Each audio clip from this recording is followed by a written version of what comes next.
everyone, hey all, welcome back to the channel, and as we plow through December, we here on Mondays embark on our next countdown. And the topic today is biggest Transformers controversies. It's even interesting how this question was interpreted, but all the votes have been collected, they've all been counted, and this is the top 10 Transformers controversies. That's our topic this time around in the latest GotBot Counts Down.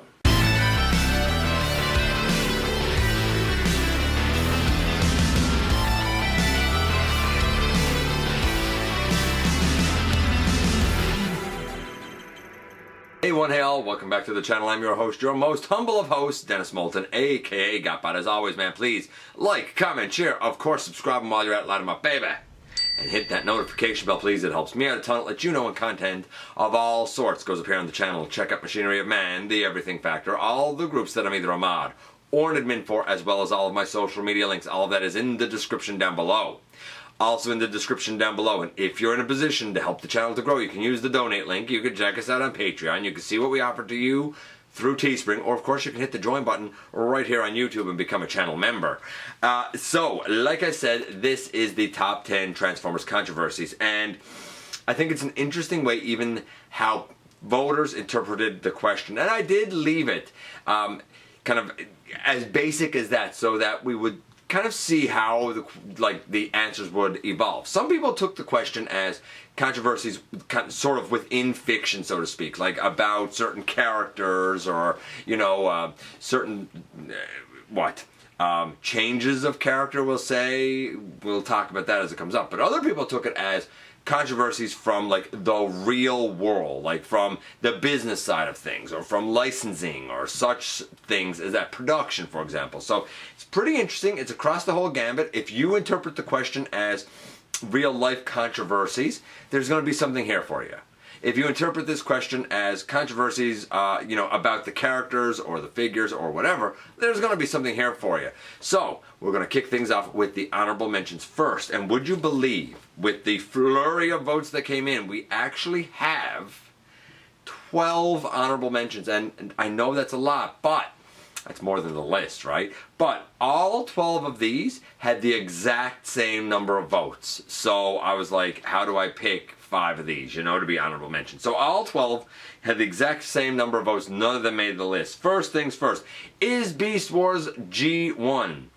There are people who are hardcore G1 that would say, no, because you have animals, it's not G1.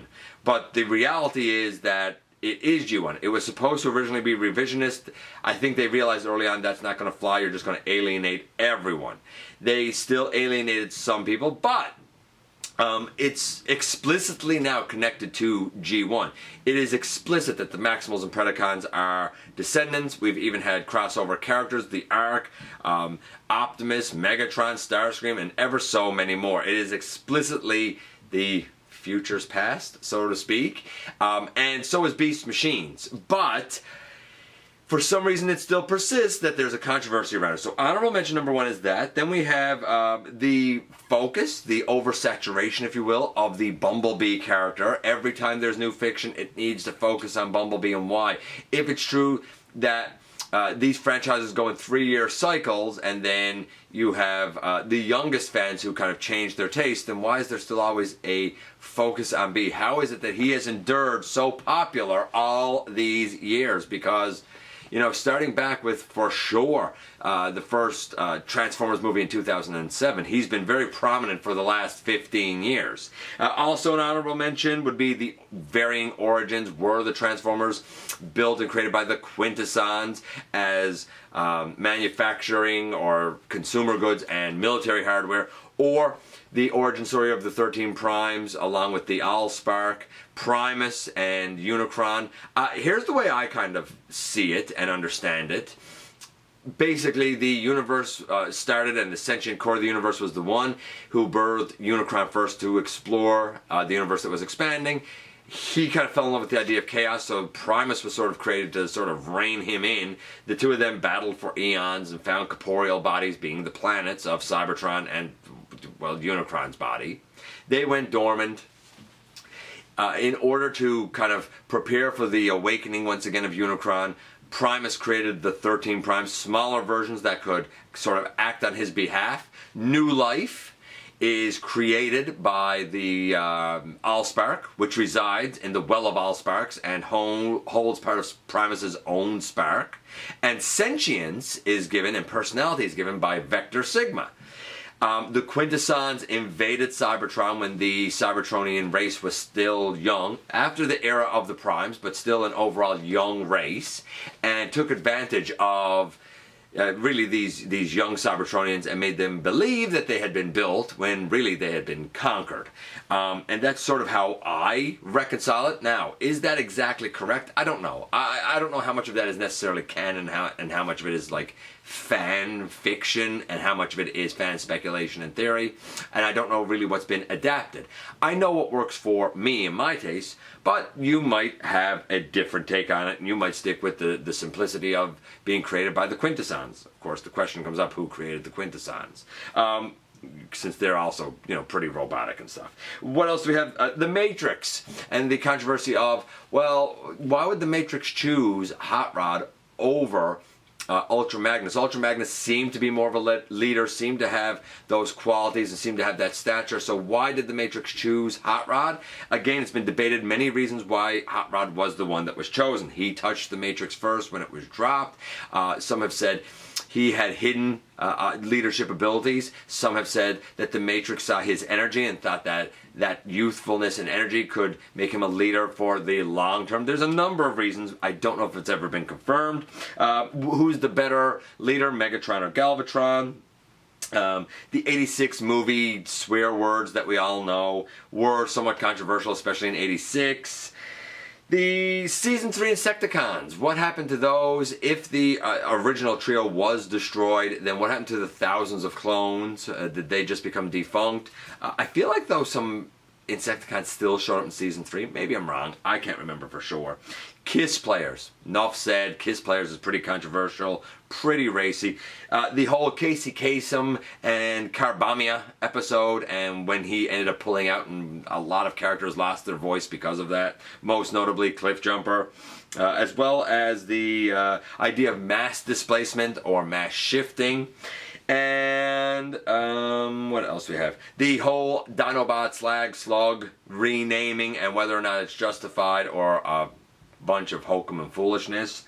And the last night Megatron. How did he become Megatron again when he was Galvatron before? A lot of people have said it was explained. It ended up on the cutting room floor. I think that's a huge plot hole that should not have ended up on the cutting room floor.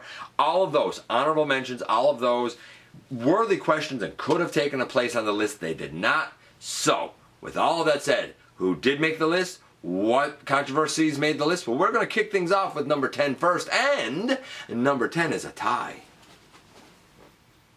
Coming in at number 10, we have a tie. Same number of votes yet again. And this tie is an interesting one.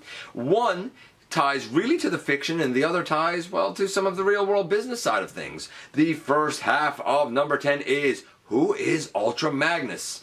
It has been speculated that because Optimus Prime refers to Ultra Magnus as like an old trusted friend, that Ultra Magnus was, much like Optimus, someone else before he was Ultra Magnus. It has been surmised that just as Orion Pax was rebuilt into Optimus Prime, Ultra Magnus was rebuilt from someone. The most likely candidate and oldest friend probably of Orion Pax / Optimus Prime would be Dion. That's been speculated. I don't think it's ever been confirmed. Is Dion Ultra Magnus? We may never know, but it is enough of a question that a lot of people felt it was worthy of being on the list, and it did take at least half of the number 10 slot. The other half is the naming debacle around Skyfire or Jetfire. Which one is correct? Because if we go back to G1, the actual toy that was released was Jetfire. The character in the animation, like in Fire in the Sky, was Skyfire. Why? Why did this happen, and why did the release that we got in plastic and die-cast differ so wildly from what we got on screen for Skyfire? I've always ascribed to the character as Skyfire, and I've always preferred and deferred to his on-screen animation model as that's what I want to see. That's what I'm aspiring to have. That being said, in Japan, this was a mold, this was a design that was not owned by Takara. And Takara was the primary kind of source for Transformers via Diaclone and Microman. So it was, just want to make sure that I say this right. Takatoku? Yeah, it was a Takatoku design, which was like one of the main rivals of Takara. So, because it was a design, and it was a Valkyrie design that was basically meant for Robotech, whatever it was called, I can't remember what it was called in Japan, that's what it was going to get sold as, which means it was not going to get sold as Jetfire in Japan. And furthermore, you really couldn't use that same character model because there it was kind of infringement in terms of the cartoon animation. So what they did is they totally changed, really in deference to Takara, they kind of changed the entire character model, and then they even went so far in Fire in the Sky, for example, as to redo lines that had already been recorded because the name Jetfire was originally used and it got changed to Skyfire. Some people say the intention all along was for the character to be Jetfire, so he should be Jetfire going forward.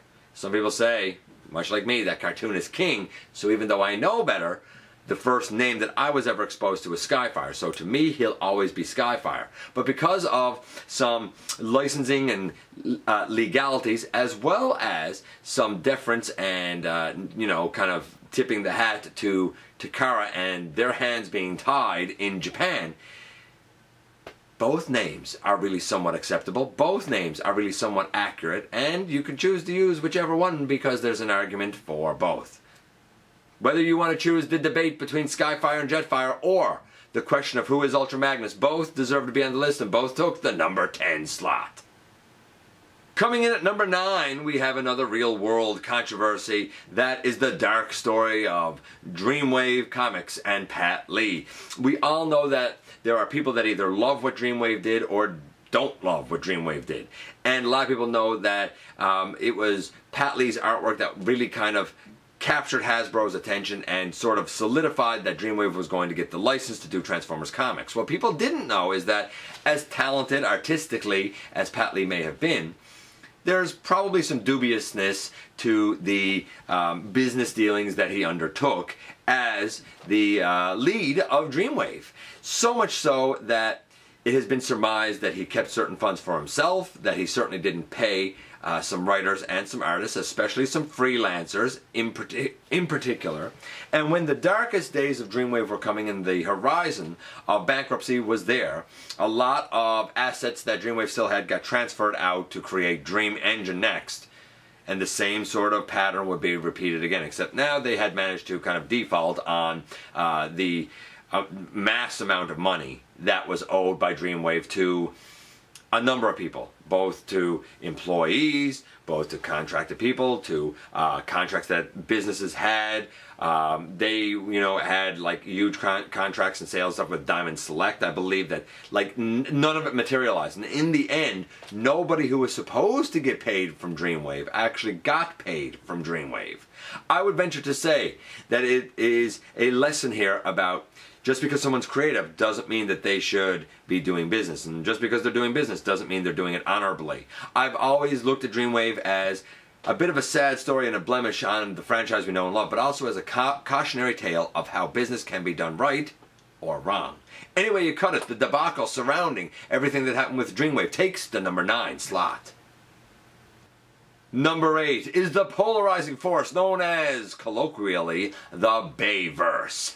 And we all know that that means the live-action film franchise. Either people love it or hate it. Here's the thing. Whether you love it or hate it, it was something that definitely in 2007 brought Transformers back to the fore and back into mainstream pop culture once again, and was an enormous boost, brought in a generation of fans. Many will still say that those films are their G1 and still love them. I still get giddy when I think of those huge robots on the big screen. And, for example, as the franchise continues with Rise of the Beasts, which will eventually come, presumably, I'm still interested to see it. Am I nervous about it? Yeah, because the history of how the storytelling and editing in these movies has been undertaken is somewhat spotty. I feel like at times, for the glitz, glamour, bombs and explosions for the action and tour de force that Transformers can be, a lot of story elements have been kind of put on the cutting floor and lost because of the director's focus.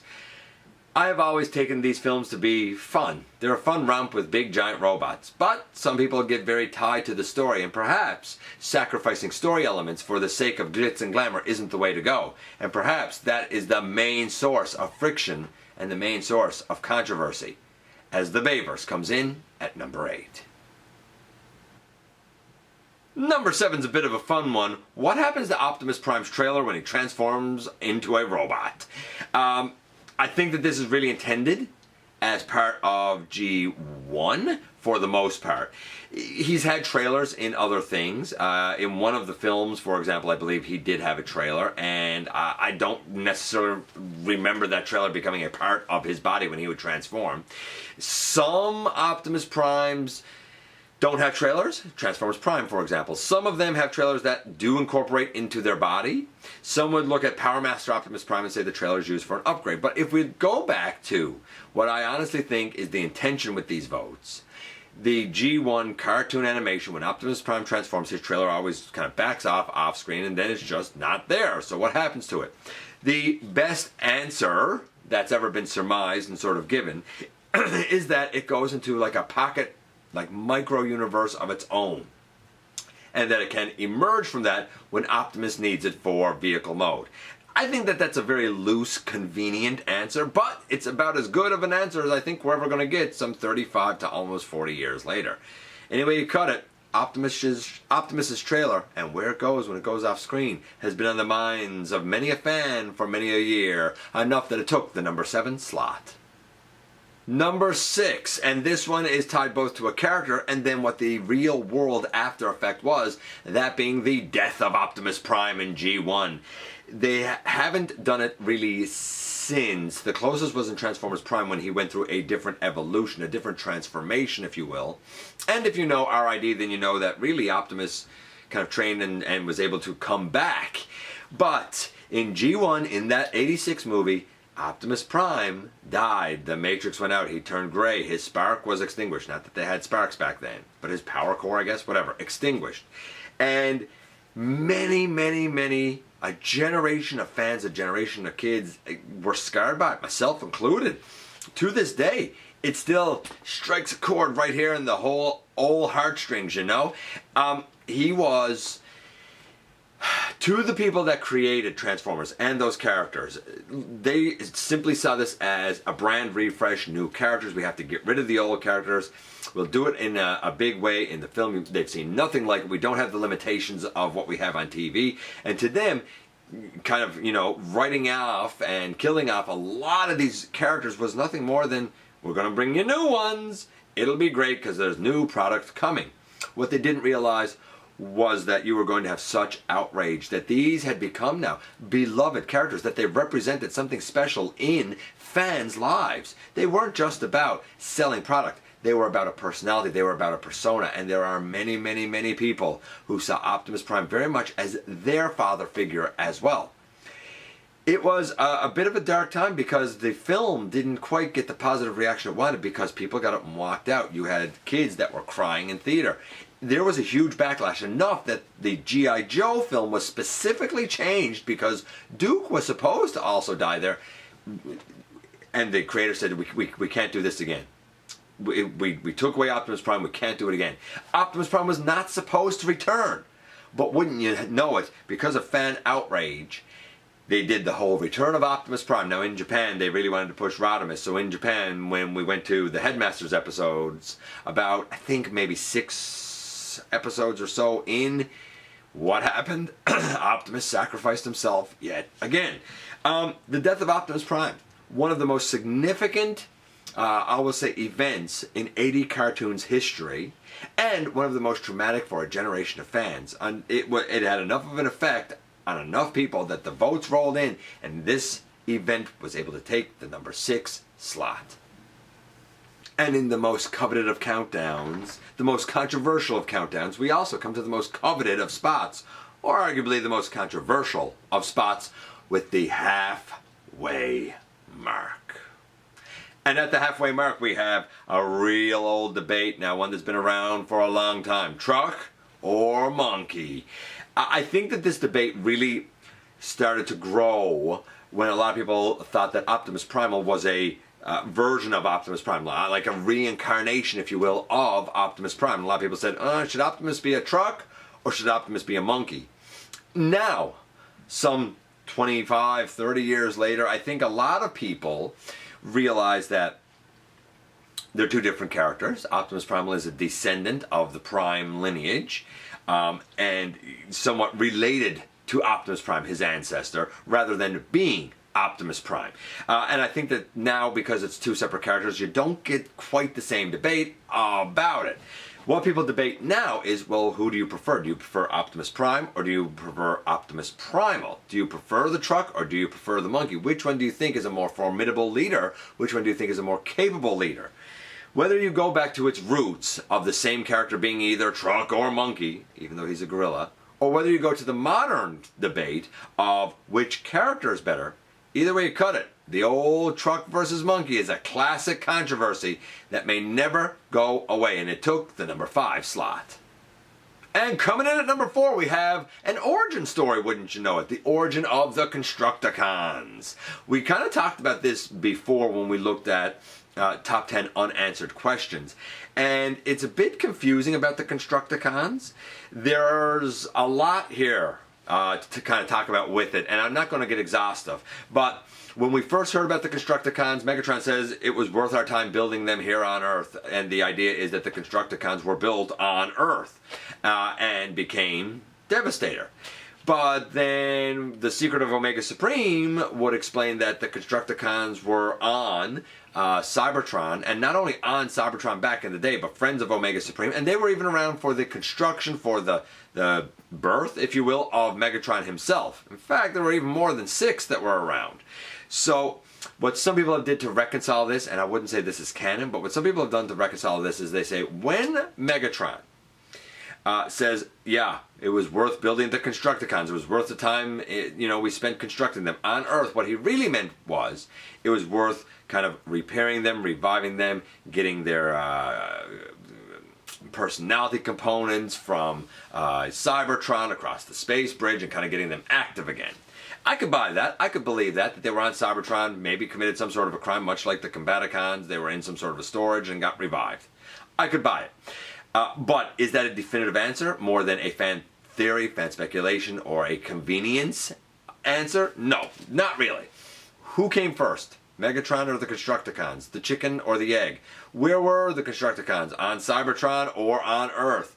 It's probably never going to be officially answered or officially cleared. I would say that the theory that says that they were kind of repaired and that their personality components were put into them on Earth, I think that's the closest we're ever going to get to a definitive answer.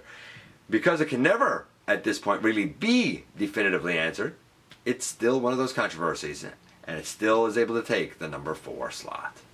Number 3 is a hot button one even to this day, and it is, did Hot Rod have a role in getting Optimus Prime killed in the 86 movie?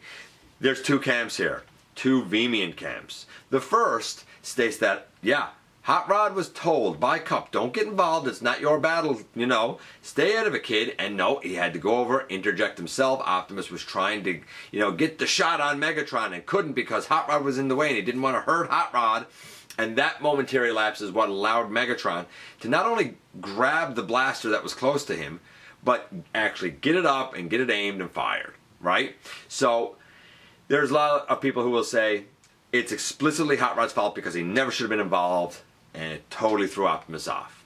That's what I believe. However, there's another side, and these people are usually Hot Rod fans, like fans of the character, I mean, right? Who will say, look, even if Hot Rod hadn't gotten involved, Optimus was hesitating, Megatron would have got him anyway. I tend to think that Megatron would have grabbed for the blaster and tried to get it up, but Optimus would, who already had him dead to rights, I think Optimus would have fired before Megatron had a chance to actually get the blaster up. Will we ever know? No, because the film was written the way it was written. It is what it is. Whether you think Hot Rod's involvement kind of determined the outcome or not sort of doesn't matter, because the outcome happened anyway. Nevertheless, because that's the way it was written, because that's the way it was intended, and because it can be interpreted very clearly two different ways, fans are never ever going to be able to reconcile this. Either you fall on the side of, yeah, it was his fault, or you fall on the side of, no, it wasn't his fault. Is there a definitive right answer? Probably not, and that's why it's a controversy, and that's why it was high enough to take the number 3 slot. Number 2 is an oldie but a goodie, and one that could arguably now have a definitive answer. Who is Cyclops? Some people, confusingly to me, said, well, he could have been Thundercracker. No, Thundercracker became Scourge. And I think that's pretty well known. The Thundercracker became Scourge, and that the shrapnel body and the kickback body became the Sweeps. Then when we get to Cyclops, people say, well, was it Skywarp or was it Bombshell? One became the Armada, the other became Cyclops. If we go by the animation and we match the animation like cells up to the speech given by Unicron, where Unicron says, like, behold Cyclops and his Armada. We know that he says Cyclops first, so whoever begins to change first is Cyclops, whoever changes second is and his Armada. If we look at the animation, Bombshell begins to change, and then Skywarp, and the Bombshell is at the forefront of the scene, which would indicate as well that that is where the action begins, and when they start to fly off, the focus is on the Bombshell character, now as Cyclops, and you would say, and his Armada, of course, sort of following up behind, which was Skywarp. That's what the animation tells us, and as a cartoonist king guy, I tend to say Bombshell, but that's not where the story ends at all. Because while I ascribe to that, to be quite frank and honest with you, I've always thought that it's wrong anyway, because the personality and the coloration really matches up better to Skywarp. Cyclops is hyper loyal to Galvatron. Hyper loyal to Galvatron.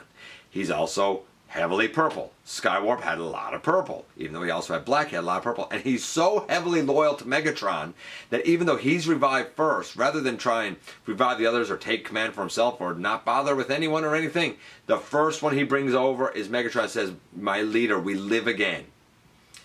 That level of loyalty is exactly what Cyclops shows to Galvatron. Not long ago, it was, I believe, Flint Dille who said outright that the intention was for Skywarp to be Cyclops, but due to some animation being rushed and errors and whatnot, the animation stipulates that it's Bombshell. So animation says one thing, Flint Dille says another thing. I think a lot of people would say we go with the guy, you know. I tend to think Skywarp. I think most fans would, and I would say that him confirming it is pretty definitive, but the animation will never match it, and therefore the debate will always rage on because there's evidence on both sides. Who is Cyclops? Enough of a question in enough fans' minds that it took the number 2 slot.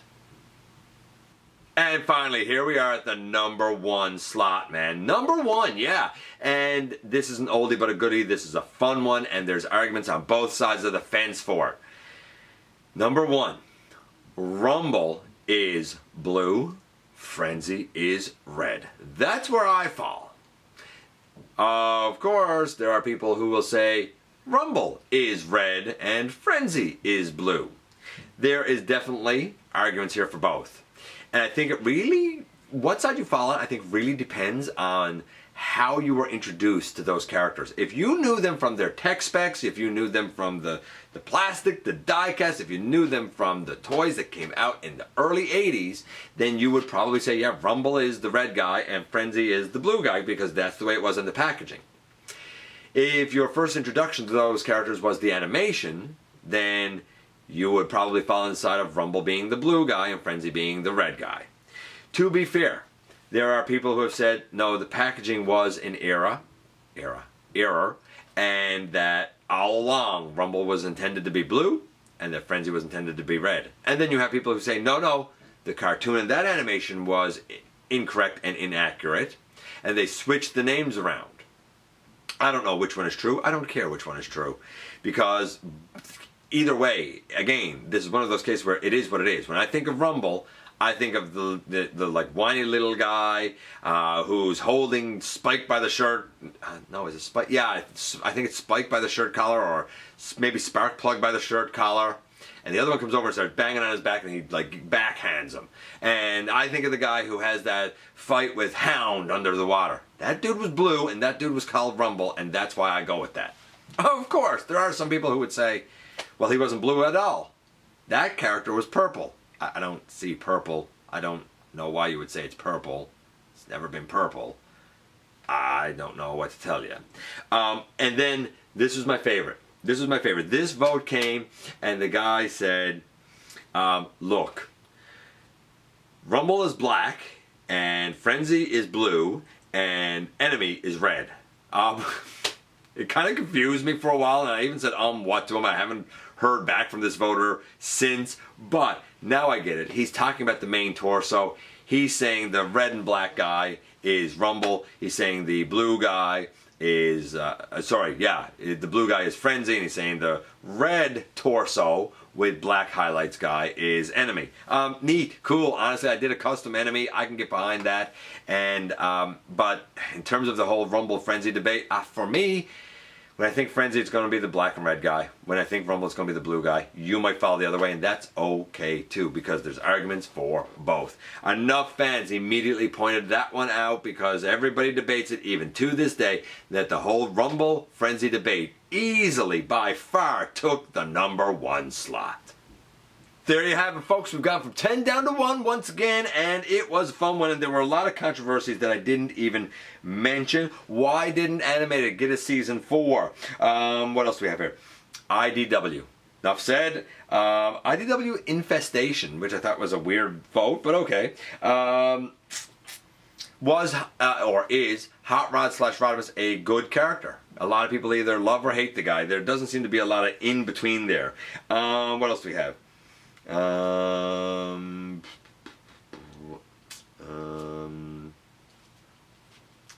see.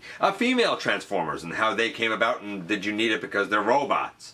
Holler, whatever happened to him? Where did he disappear to?